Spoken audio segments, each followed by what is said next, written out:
Going to leave, but we decided we better. We had a bit of a change of plans. We're in Northfield, Ohio. We got here yesterday and we were planning on staying till potentially tomorrow, but this morning I woke up. It's supposed to rain here like for 3 or 4 days, with the worst being tomorrow. And today I woke up and I started wondering if we would just be better off just going on to our next destination. Our next destination is looking like there isn't really going to be much rain, if any. And also, when I checked my phone this morning, my friend Karen, who's been helping us with our travels with weather, she told me it was going to be windy here tomorrow and the next day. So that would have held us up, where we would have had to spend 3 days here, and we've only gotten 200 miles into our trip. So when Sal woke up, I asked him if he wanted to just go ahead and leave. I explained everything, and I had no question. I totally felt like it was time to leave here and go on to the next place. It felt good to go to the next place, and I was more than happy to go. It's going to be about 264 miles, but with a little bit of coffee, I think we'll be able to do it. Yes, Sal has his coffee drink here, so that'll help him out. So the plan changed, and we want to keep with our potential goal of getting to the meetup that we want to go to in Arizona, but still travel at a relaxed pace. Today's going to be a little less relaxed, but it should be okay. 264 miles isn't horrible. It does add 100 miles to our trip, but we just have concerns about the rain because just a few days ago, the back window had some leaking, and we had towels on the floor, and it was the side back window. The one that leaked before that we showed in another video, it was maybe about a week or so ago. And Sal couldn't go up on the roof to check it because there was so much rain that he couldn't go up. And then you finally did go up. I noticed there was some debris up there blocking a little bit of the gutter. I really have to get up there. I have to get a ladder to get on the side and try to clean it a little bit better, and I think that'll probably solve the problem. Yeah, because this has happened twice. I think twice now. Yeah, I think what happens is debris get in there, like sludge and debris, especially when we're at a campground like the one we were at. Parked by trees. Parked by trees, and you have leaves, especially in the fall, where you start having all sorts of things falling off the trees, and I think it just might have blocked some of the gutter, and the water, instead of coming through the end where the gutter hose is, it just comes off on the side, and it gets on it comes on the inside the windows. So we just want to avoid rain if we can. We try to avoid rain when we travel anyway, because rain can bring thunderstorms, and thunderstorms can bring tornadoes. So we try to avoid that, especially when we're getting into tornado areas. Also, we just want to protect our slides in general by not getting rain. And another thing, we don't want to leave in the rain, because if you have to close the slide in the rain, you get all kinds of water in the RV, and that's not good. We're trying to avoid mold. Nobody wants to have mold in the RV and have damage like that. If we did, we'd have to get rid of it for sure. So that's the decision we made, and we're going to be leaving here. We're at a casino in Northfield, Ohio, and we're heading into another state. So come along with us and see where we end up today. We got the boys in. Simo, are you ready? Yeah? Okay.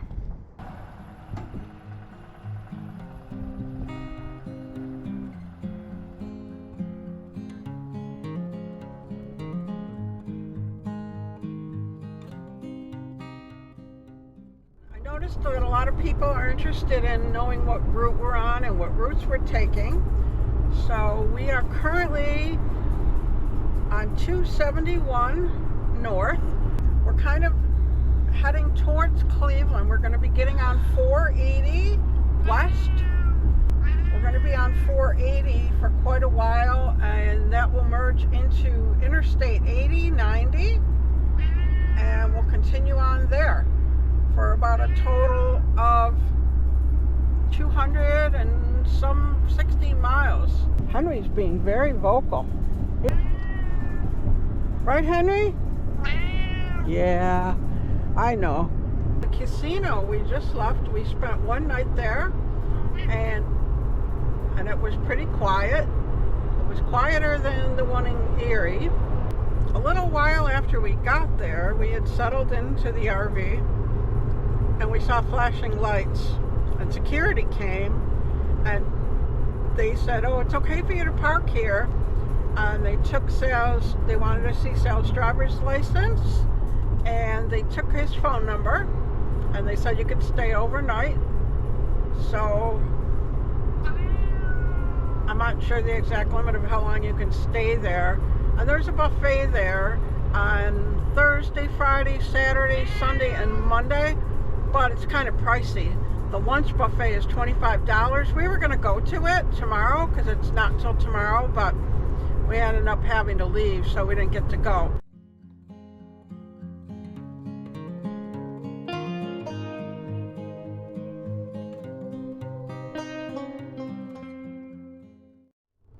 On today's trip, we're passing by Cleveland, Ohio and Toledo, Ohio.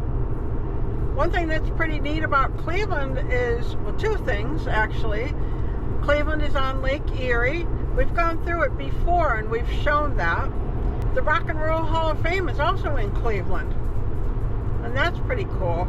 We're still waiting for the monkeys to get into the Rock and Roll Hall of Fame. Toledo's going to be coming up. You like Toledo, Henry? Yeah? You like Toledo? Toledo is going to be coming up next, and it's right on the Michigan border. They call it the Glass City because of its history with glass manufacturing. We usually just pass by it. We've never actually seen the city. Both Toledo and Cleveland are about the same size as Buffalo, around 200,000-300,000 population. I've gone to Toledo. I spent a few days there one time with my brother back in 1989. And the reason that we visited Toledo was I had been accepted to the law school at the University of Toledo there, and we went to visit it just to check it out. And it was a nice school, nice people and everything, but ultimately I decided not to go because I had doubts about whether or not that's the kind of career I wanted to do, was, you know, be in law, be a lawyer. And I'm glad I didn't. I don't think I would have liked that kind of career. I think my life took a different path, which I thought was better than had I gone to law school and become a lawyer. I don't think I would have wanted to do that. But yeah, so Toledo's a really nice city. People are nice, and that's my story about Toledo. Do you have any regrets about not going to law school? None at all.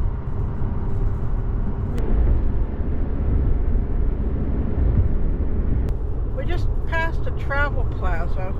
One thing that's interesting about the travel plazas in Ohio is, especially around 90, I'm not sure about this one particularly, but a lot of them have little RV park things where you can park your RV, and it's $20 for overnight. They're not hooked up to water, and the spots are pretty small. It's not something I would probably pay $20 for overnight. I probably would just boondock, but some people think it's okay. Well, somebody finally quieted down. Maybe he'll settle down and take a nap. Hopefully.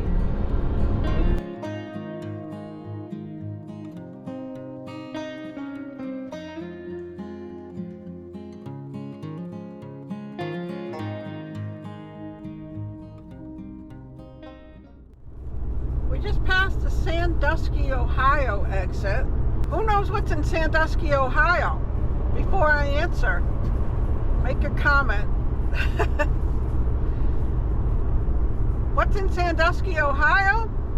Cedar Point. I used to love amusement parks, and I used to want to go to Cedar Point because I heard it was pretty cool.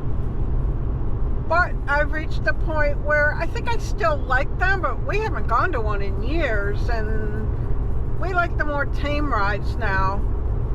And plus, I've just heard too many stories about rides to want to go on anything that's potentially dangerous. But at one point, I really wanted to go to Cedar Point. I used to love going to a place called Crystal Beach, which was in Ontario in Canada. I think the town was Crystal Beach also. That was a cool place, and it ended up closing up, and it's not there anymore, but those are some really good memories from childhood. Have you ever been to Cedar Point? And also, have you ever been through Ohio? We're driving along and I saw a black bird up in the sky with a white head and a white tail.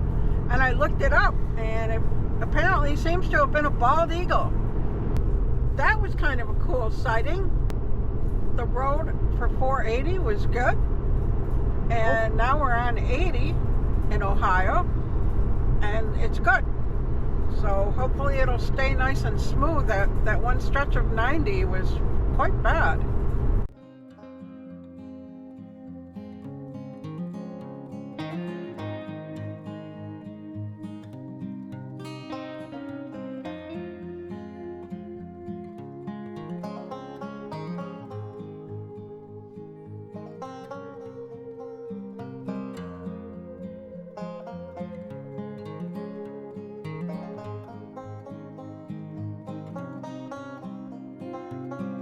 That's the Maumee River.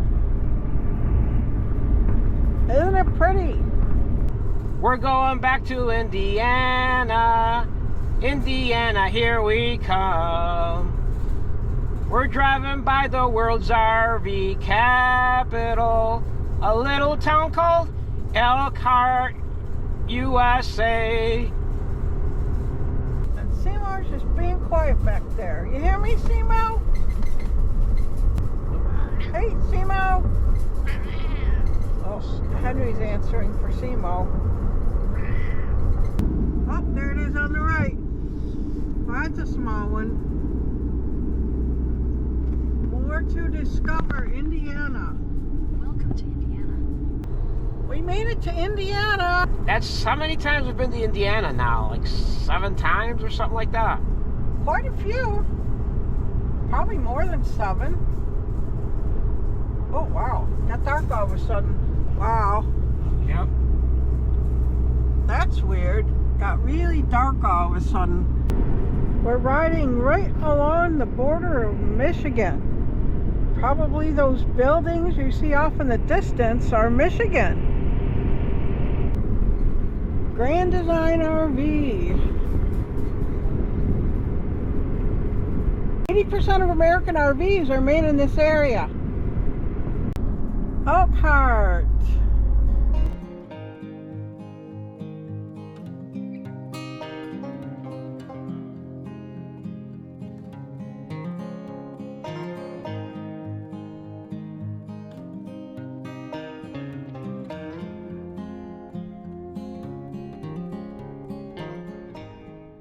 We made it to South Bend, Indiana, about 264 miles, something like that. And we're at a casino called Four Winds. We've gotten in about 264, about almost 500 miles into our trip. Coming here today to avoid the rain did put an extra 100 miles on our trip, but we only have 1,900 miles to go. We're getting closer, and hopefully we'll be able to make our goal of getting to the event in Arizona that we're trying to get to. Every mile gets us closer to Arizona. All right, well, I'm ready for bed. It's been a long, long, long day.